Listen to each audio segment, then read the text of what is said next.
The most shocking Reborn doll news stories of all time.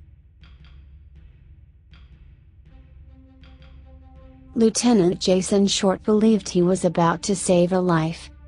"I would never assume that it's a doll," Short said to her. "I would always assume that it's a child. I would never do anything different." A 911 call: someone had spotted a baby left alone in a car on a hot July day, prompted the police officer to rush to the Walmart shopping plaza in Keene, New Hampshire. There, just as the call had said, he spied an infant in a car, a blanket, a bottle, and finally two bare feet, motionless, emerging from beneath the fabric. He drew his baton, smashed the window, and saved the child. Something was wrong. He described the infant as appearing lifeless or dead. Short began administering CPR. It did not work. He called for an ambulance, and then he checked for an obstructed airway. "And I went to put my finger in its mouth and it was all resistance," he said to MTV. "And I'm like, this is a doll."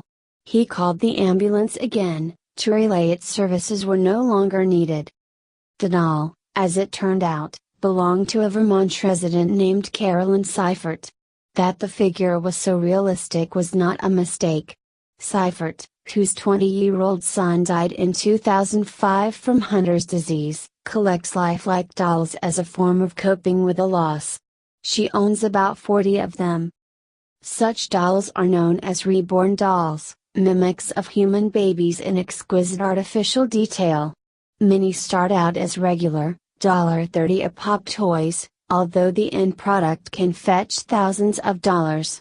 As the New York Times described in 2005, in the processes of reborning a doll, the item is first dismantled, cleaned of paint and recolored, often using a blue that helps the artist achieve a realistically veiny look. Glass eyes may be substituted for the original plastic ones. Hair is removed and replaced, sometimes with hand-implanted mohair or even human hair. To simulate the weight of a real infant, the doll's body cavity may be filled with pellets. There is little medical research into the value of reborn dolls for grief. But columnist and psychiatrist Gail Saltz wrote it Today in 2008 that dolls may act as transitional objects, items that help overcome a sense of abandonment. For some women, such a transitional object eases them into ways of finding more external methods of dealing with their needs of caretaking and loving a being who loves them back, Saltz wrote. It is the concretized fantasy of getting unconditional love. Seifert, who named the $2,000 doll Ainsley, sent a statement to her, saying that "I've been laughed at and embarrassed by all the fuss, and, you can't know how people choose to deal with their losses in life." The Keene police chief, Brian Costa, told the union leader he would pay the $300 to fix Seifert's window. He supported Lieutenant Short's actions. "If all indications are that a baby is in a car in upward of well over 90-degree weather," he said to the union leader, "officers will break car windows.